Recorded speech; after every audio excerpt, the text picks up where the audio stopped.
उनके मन मुताबिक लोगों को नहीं जोड़ा गया, जिनसे उनका सामंजस्य बैठता है, तो ये लंबा नहीं चल पाएगा। बिल्कुल वही हुआ। नरेंद्र मोदी को रोकना सबसे बड़ा टास्क हो गया है लालू प्रसाद के पास। नीतीश कुमार और अन्य विपक्षी दलों को एकजुट करने का प्लान तैयार है। जो ब्लूप्रिंट था उसका पता नहीं कैसे अमित शाह के पास पहुंच गया है। मंच पर ऐसा लग रहा था कि भारतीय जनता पार्टी ये दिखाना चाहती हो कि सब कुछ ठीक ठाक चल रहा है। कुर्सी को लेकर के या उनके आगे बढ़ने को लेकर के कभी उनके कहा जाए कि प्रतिद्वंदी नहीं होंगे तो नीतीश कुमार बड़ा घातक और खतरनाक हो जाते हैं।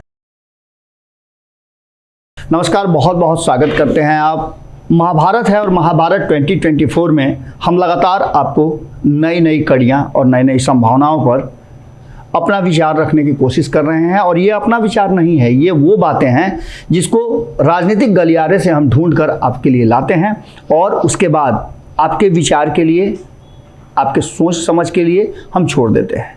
आज भी एक ऐसी ही खबर आपके सामने है जिसमें कहीं ना कहीं जो नीतीश कुमार और लालू प्रसाद दिल्ली से लेकर पटना तक प्लानिंग बना रहे थे, जिस प्लानिंग को कहा जा रहा है कि एग्जीक्यूट करने के लिए ही लालू प्रसाद इस शरीर और अवस्था के बावजूद पटना में डेरा डाले हुए हैं। अब इसकी चर्चा लगातार आपको कर रहे हैं।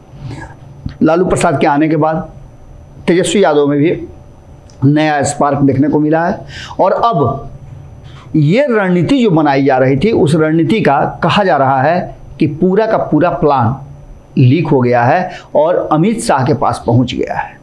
मैच से पहले ही बड़ा उलट पलट करने की तैयारी शुरू हो चुकी है। हम थोड़ा सा पीछे आपको लेकर के जाते हैं मुख्य बातों को रखने से पहले। आपको याद होगा 2020 में जिस तरह के परिणाम आए थे, उस परिणाम के बाद क्या कुछ हुआ था। उस परिणाम के बाद भारतीय जनता पार्टी ने एक बड़ा फैसला लिया था और वो फैसला था जितने भी वरिष्ठ नेता थे उन सबको किनारे कर दिया गया था। युवाओं की एक टीम बनाई गई थी और वो नीतीश कुमार के साथ कैसे सामंजस्य बिठाएगी ये पूरी तरह से उनके विवेक पर छोड़ दिया गया था। नहीं चला ये सरकार, ये गठबंधन नहीं चला और बीच में 2 साल के भीतर ही गठबंधन खत्म हो गया। हमने आपको तब भी बताया था, 2020 में जब सरकार बनाने की कवायद चल रही थी तभी हमने बताया था कि अगर इन पुराने लोगों को नीतीश कुमार के साथ नहीं रखा जाता है तो नीतीश कुमार लंबा यात्रा नहीं कर पाएंगे, क्योंकि पहले ही नीतीश कुमार भारतीय जनता पार्टी के केंद्रीय नेतृत्व से नाराज चल रहे हैं और अगर उसमें उनके मन मुताबिक लोगों को नहीं जोड़ा गया, जिनसे उनका सामंजस्य बैठता है, तो ये लंबा नहीं चल पाएगा। बिल्कुल वही हुआ। अब 2024 के लिए नरेंद्र मोदी को रोकना सबसे बड़ा टास्क हो गया है लालू प्रसाद के पास। लालू प्रसाद के इस मुहिम में नीतीश कुमार और अन्य विपक्षी दलों को एकजुट करने का प्लान तैयार है। इसके स्क्रिप्ट को लालू प्रसाद और नीतीश कुमार ने साथ मिलकर के लिखा था। उस स्क्रिप्ट पर अब काम शुरू हो चुका है। जैसा कि आप जानते ही होंगे कि सर्वदलीय बैठक पटना में होनी है, उसके ठीक पहले जो ब्लूप्रिंट था उसका पता नहीं कैसे अमित शाह के पास पहुंच गया है और अमित शाह ने उस पर एक्शन लेते हुए बड़ा उलटफेर करने का प्लान बना लिया है। ये हमारे सूत्र बता रहे हैं।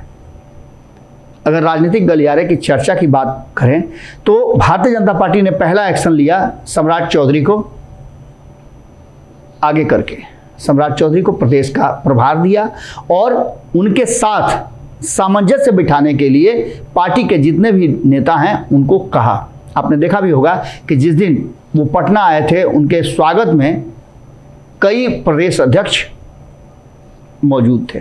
मंच पर ऐसा लग रहा था कि भारतीय जनता पार्टी ये दिखाना चाहती हो कि सब कुछ ठीक ठाक चल रहा है, लेकिन नीतीश कुमार है और नीतीश कुमार के साथ यदि लालू यादव भी जुड़ जाएं और ये नीतीश कुमार को पता चले कि लालू प्रसाद उनके कुर्सी को लेकर के या उनके आगे बढ़ने को लेकर के कभी उनके कहा जाए कि प्रतिद्वंदी नहीं होंगे तो नीतीश कुमार बड़ा घातक और खतरनाक हो जाते हैं।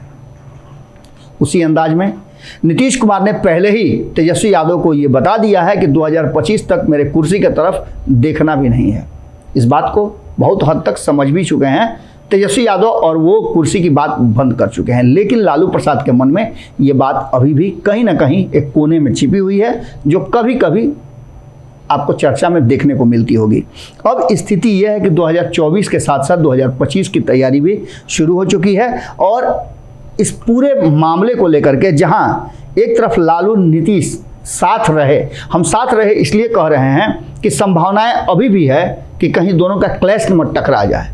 अगर साथ रहे तो हम पहले भी बता चुके हैं और एक बार फिर बता रहे हैं कि भारतीय जनता पार्टी को बिहार से तो आउट कर देंगे, और बिहार से आउट का मतलब देश की गद्दी पर से भी मुश्किल होना वापसी। इन सारी बातों को लेकर के कुछ हमारे पास आंकड़े हैं जिनमें लालू नीतीश का जो साथ है वो सबसे बड़ा फैक्टर है जो भारतीय जनता पार्टी को सत्ता से बेदखल कर सकता है, सत्ता पर जाने से रोक सकता है। आंकड़ों की बात अगर करें तो आंकड़ों में हम आपको बता चुके हैं कि किस तरह से ये सारा स्ट्रक्चर बना हुआ है। लगभग 49% जितना आरक्षण का दायरा है, 49.5%, उसी अंदाज में ये नीतीश कुमार और तेजस्वी यादव की जोड़ी का भी वोट बैंक का आंकड़ा है। यानी कि जब आधा वोट बैंक पर कब्जा आपका हो गया तो आधे वोट बैंक में बंटवारा तो निश्चित है, और ऐसी स्थिति में आप सत्ता से दूर हो जाएंगे। और ये स्ट्रेटजी अब काम करना शुरू हो चुकी है। तो दूसरी तरफ विपक्षी एकजुटता को लेकर के अगर नीतीश कुमार कामयाब हो जाते हैं और फिर से एक बार कहेंगे कि लालू प्रसाद का उनको साथ जैसे मिल रहा है वैसे मिलता रहे तो बड़ा खेल हो सकता है। हमने आपको आंकड़ों में बताया था कि लगभग 200 से ज़्यादा ऐसे सीट हैं जहां सिर्फ बता रहे हैं कि ये पूर्वांचल के क्षेत्र की हम बात बता रहे हैं, हिंदी पट्टी की बात बता रहे हैं। हिंदी पट्टी में ऐसे क्षेत्र हैं, आपने देखा होगा कि खुद नीतीश कुमार ममता बनर्जी से मिले, उसके बाद अखिलेश से उनकी मुलाकात हुई, दिल्ली में वो मुलाकात किए, वाम दलों से उनकी मुलाकात हुई, और अब खुद ललन सिंह हेमंत सोरेन से मिल चुके हैं।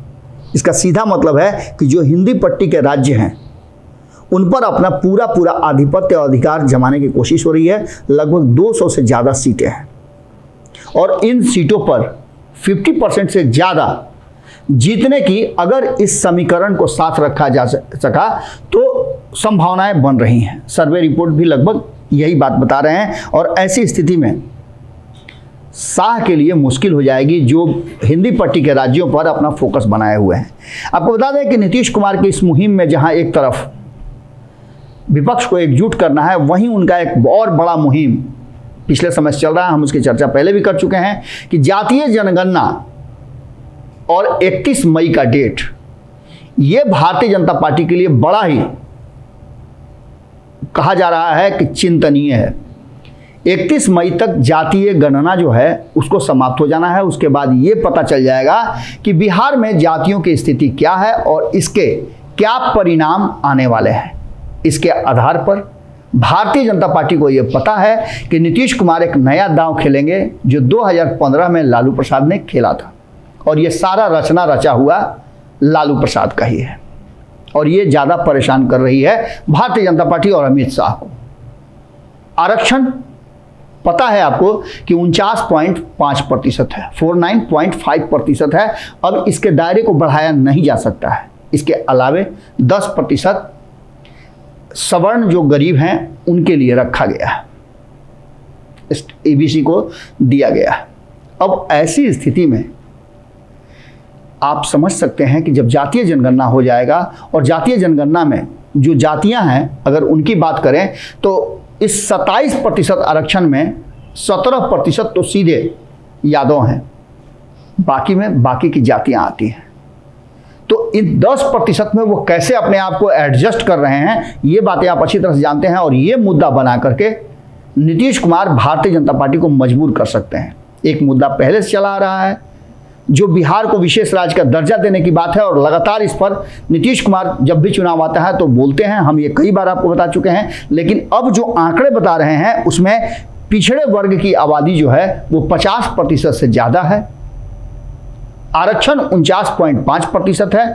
इसी में मारामारी चल रही थी। तो अब जब जातीय जनगणना होकर के एक्यूरेट आंकड़ा आ जाएगा, उसके बाद क्या होगा आप अच्छी तरह से समझ सकते हैं।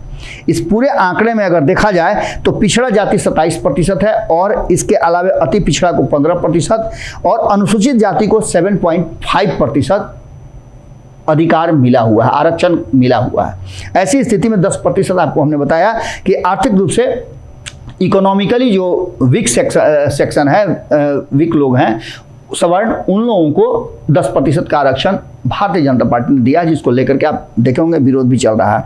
अब जातीय गणना के बाद हम बार बार आपको बता रहे हैं कि नीतीश कुमार के पास एक वैलिड पॉइंट हो जाएगा, और यही कारण था कि नरेंद्र मोदी ने जातीय जनगणना को सिरे से खारिज कर दिया था। सदन तक ये बात पहुंची थी, और आपको पता है कि इसको लेकर के नित्यानंद राय को सामने लाया गया था, और उन्होंने कहा था कि संवैधानिक रूप से ये संभव नहीं है। आरक्षण को लेकर के और जातीय जनगणना को लेकर के आपको पता है कि कोर्ट में भी, न्यायालय के सामने भी मामले चल रहे हैं बिहार में जातीय गणना जो शुरू हुई है उसको लेकर के। अब इन सब के बाद इसका फायदा और घाटा दोनों अगर आप ध्यान से देखें तो लालू नीतीश और खास करके अल्पसंख्यक समाज को जोड़ लिया जाए तो ये वोट बैंक 40% से अधिक होता है, यानी कि जीत का फैक्टर यहाँ हो जाता है। लेकिन इसमें सबसे बड़ी बात है कि नीतीश कुमार का लालू प्रसाद के साथ जाना और अति पिछड़ी जातियों में यादव का बड़ा होना और उनके भय से बाकी के लोगों का भयभीत हुए रहना नीतीश कुमार को घाटे का सौदा हो सकता है। ऐसी स्थिति में अति पिछड़ा समाज, जिसे कि 15% वोट प्राप्त है, वो नीतीश कुमार से छिटक सकता है। ये एक संभावना है जो कि प्रबल भी है। ऐसी स्थिति में भारतीय जनता पार्टी इस पर अपना, और ये जो मास्टर प्लान था, ब्लूप्रिंट बनाया जा रहा था, ये ब्लूप्रिंट किसी न किसी तरह से अमित शाह को एक भनक लग गई है और वो अपनी तैयारियां फिर से शुरू हो चुके हैं। ऐसी स्थिति में ये देखना दिलचस्प होगा कि 17% यादव, 8% कुशवाहा, 4% कुर्मी, यानी 17% तो फिक्स मान के चलिए कि लालू प्रसाद रहेंगे, तो उसमें से अधिकांश वोट, मतलब 80% वोट आप मान के चलिए कि लालू प्रसाद के खेमे में जाएगा, यानी तेजस्वी यादव के खेमे में जाएगा और महागठबंधन को जाएगा। बाकी के 20% में से इधर उधर छटक के जाएगा, जो व्यक्तिगत रूप से एक दूसरे से जुड़े हुए हैं। लेकिन अब सबसे बड़ी बात है कि 12-13% जो वोट लौकुश का है, उसमें सेंधमारी की बात की जा रही है। हमने सम्राट चौधरी का नाम पहले ही लिया, और उपेंद्र कुशवाहा भी अब एनडीए के साथ खड़े नजर आ रहे हैं। तो ऐसी स्थिति में इस वोट में बड़ा बंटवारा होगा, क्योंकि इसके साथ साथ आरसीपी सिंह भी उसी खेमे के हिस्सा अब तक हैं। हालांकि संवैधानिक रूप से कोई भी आधिकारिक घोषणा के साथ नहीं है, लेकिन जो बातें चल रही हैं, जो बयान आ रहे हैं, उसके आधार पर यह कहा जा सकता है कि ये सब एक साथ हैं। तो ऐसी स्थिति में नीतीश कुमार को विकल्प के रूप में या उनके ब्लूप्रिंट का अगर पता चल गया है तो उसके लिए काट तैयार शुरू करेगी भारतीय जनता पार्टी। अमित शाह के हाथ में पूरा कमान है और वो एक बार फिर से बड़ा उलटफेर करने के फिराक में है। अब देखना दिलचस्प होगा कि नीतीश कुमार एक तरफ जहां विपक्ष को एकजुट कर रहे हैं, वहां उन लालू प्रसाद से उनको अपनी कुर्सी का खतरा भी है, तो दूसरी तरफ उनके मन में ये उम्मीद भी है कि अगर सब कुछ ठीक ठाक रहा तो एक बार फिर से उन्हें प्रधानमंत्री की कुर्सी तक कम से कम एक बार पहुंचने का मौका मिल जाए। अब देखना दिलचस्प होगा कि इस ब्लूप्रिंट के लीक होने के बाद भारतीय जनता पार्टी किस तरह से तैयारी करती है और नीतीश कुमार लालू प्रसाद को घेरती है। जुड़े रहिए भारत लाइव के साथ। अगर पंचनामा पर आप देख रहे हैं तो आपसे आग्रह है कि इस विश्लेषण के बाद अपना विचार जरूर दें। क्या आपको भी लगता है कि बिहार की राजनीति में कई बड़े ट्विस्ट आने हैं 2024 के चुनाव से पहले? महाभारत की अगली कड़ी में आपसे जल्दी ही मुलाकात करते हैं। बहुत बहुत धन्यवाद, नमस्कार। अगर ये वीडियो पसंद आई और वह बिहार के राजनीति और बिहारियत से सरोकार रखेनी तो सब्सक्राइब बटन दबा के चैनल के सब्सक्राइब कर ली।